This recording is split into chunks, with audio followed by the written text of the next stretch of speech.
Hi, learn how to make chocolate ganache.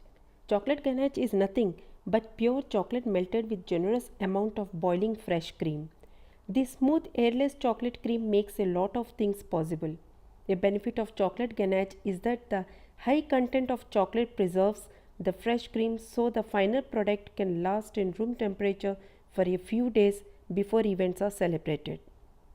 If freshly mixed while still in a liquid form, it can be used for pouring on cakes, for coating or decoration, etc.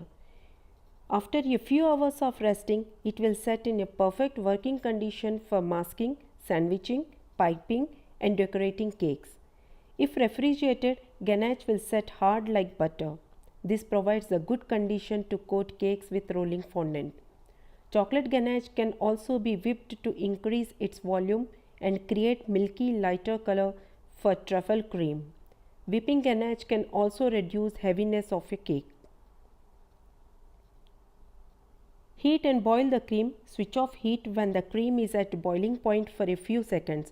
Pour the cream onto the chocolate and whisk together. Add the butter pieces and mix all together. Allow to sit in room temperature. Don't forget to like, share and subscribe. If you have any doubt, you can write on the comment box. Thank you.